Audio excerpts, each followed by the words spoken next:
Thank you, and good evening, everyone.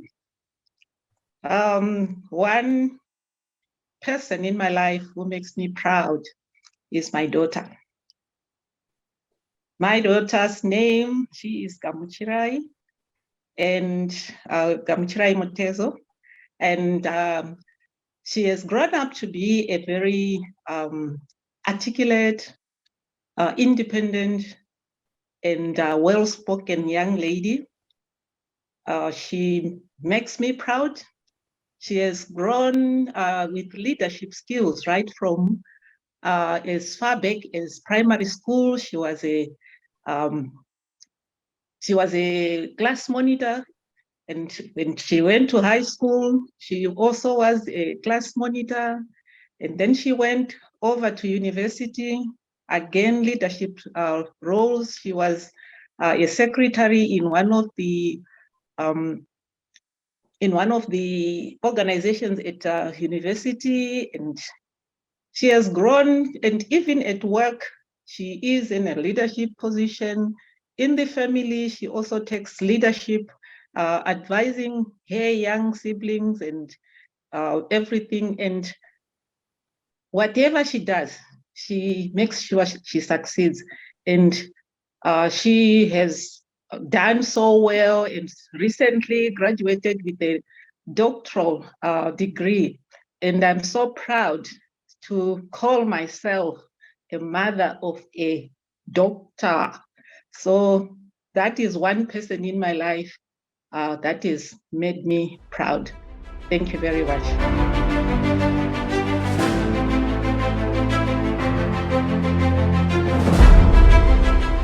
David before his Icebreaker speech, and a fantastic Icebreaker speech it was. David, you started off your Toastmasters career by absolutely enthralling us with your calm charisma and your animal magnetism. I would say that it truly mobilized our imaginations to hear you introduce yourself and to hear how important one of the most fundamental speaking skills is to your career: articulation, speaking clearly.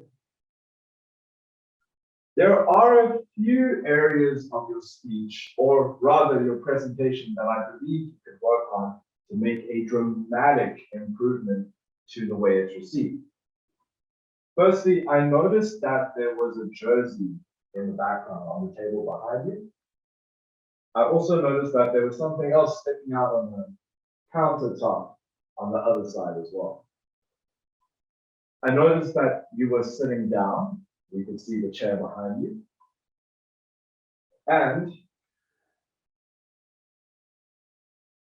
I noticed that the light came off from the one side and cast a little bit of a shadow over your eyes. Whereas it could have been helpful to put it just in front of your face. It can be a bit difficult to deal with, having that glare in your eyes, but just for that speech so that we can really see you completely.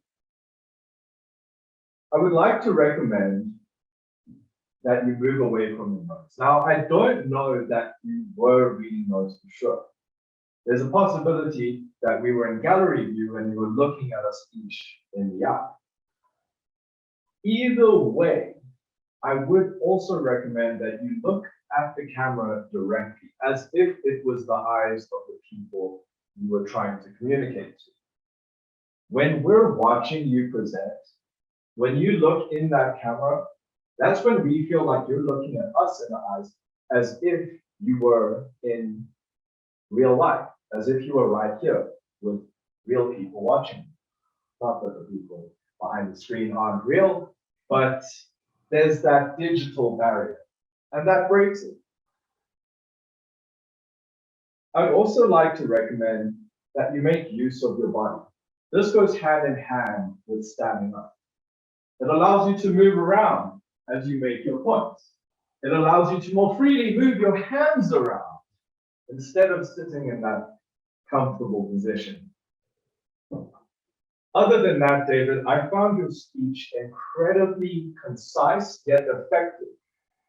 And I think that this demonstrates that you definitely achieved the purpose of this project, to introduce yourself and also to learn the structure of a speech. David, fantastic work. Thank you very much. Thank you.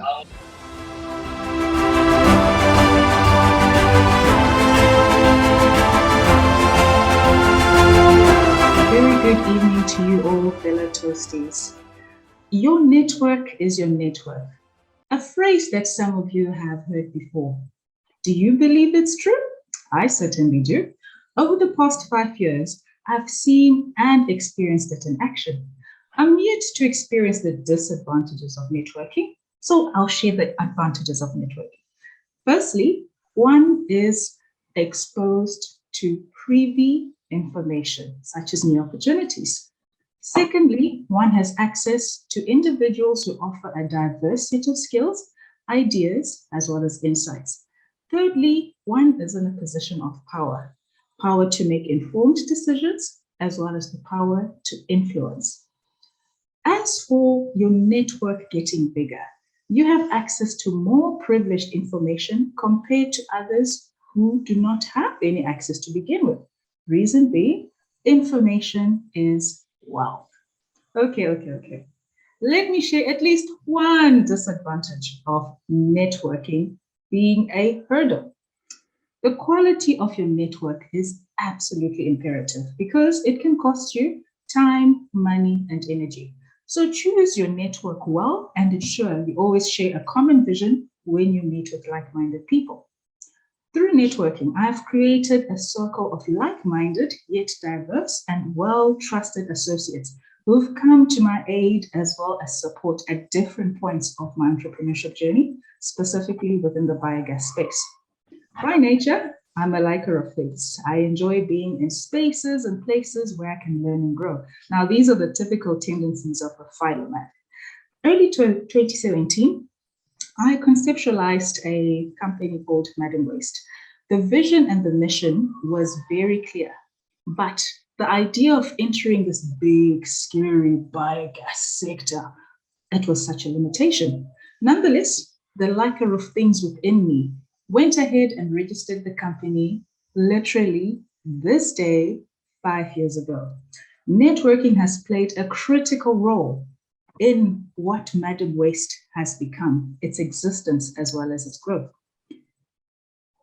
Even though this is a great experience, it's absolutely tough to imagine what it could have been without the networks established to date. Tonight, I will briefly share one of thousands of networking experiences that have been pivotal in both personal as well as professional development. I'll share how I've prepared for it, the networks that were made, and most importantly, the impact to date. In 2014, I met a gentleman at an international conference for renewable energy, and this was held at the Cape Town Convention Center. I followed this man's work and referenced him academically, and through this, I appreciated his contributions into the biogas sector, and most importantly, how he highlighted the need for more women to be within the space. Mind you, the only thing I knew at that stage was jargon, biogas, waste to energy. Technicalities, one ear in, other ear out. But the vision was there. I knew that I had to know this man. And so I approached him, introduced myself as a master's student who's working on waste to energy projects, and expressed interest just to keep in touch post my academic studies and see how one evolves within the sector. I then asked for his details. He shared his. Ladies and gentlemen, that was the beginning of an amazing relation to come. What helped in this preparation is that I was very clear about where I was and where I want to be. Most importantly, I was clear about my intentions of meeting him and where I would want this relation to lead. There was no confusion. I'm not so sure. It was a mutual understanding that there may not be an opportunity now, whatever that opportunity is defined at, but there should be something to come in future. Let's ensure we keep in touch. I made sure that my LinkedIn was up to date in case he wanted to view the profile. I occasionally sent emails just to check in and also provide updates of my progress. Nothing was clear, but it certainly set the tone for the future collaborations. Through him, I have experienced a wealth of networks within the sector. These span from academia to private sector, public sector, NGOs, and more. Individuals who are technical, a variety of engineers I could not even imagine existed, top decision makers, and hey, the money makers too. All who have shared insights, experiences, who have shared their lessons learned across coffee tables as well as boardrooms. The impact has been phenomenal. The ability to access personalized experience has ensured that the business decisions we've made to date are informed. Even in making risky decisions, we were better prepared compared to others who may not have had insights into certain terminologies. And the best part, lessons learned. It's not everything that one can find on Google. We have always made it a mission as Madam West to ensure that we nurture those networks through regular checkups, occasional catch-ups, and social linkages. It helps when there's a shared vision as well as mutual respect with the individual or individuals whom you want to network with. Accolades, hierarchies, as well as titles, put them aside for a minute. Just be human beings who have a shared vision, equipping each other with the relevant knowledge. And also appreciating that an opportunity or guidance might not come at that time of need, but eventually it will. This very day, Madam West celebrates a happy 5-year anniversary and remains ever grateful to that particular encounter in 2014, which materialized in 2017 and has been a pivotal role player within our current and future growth. So as you go forth and review the current networks that you have, do take time to reflect on who you are, where you're at, and what you desire to get out of each and every individual you encounter. With that, I hand over back to Madam Toastmaster.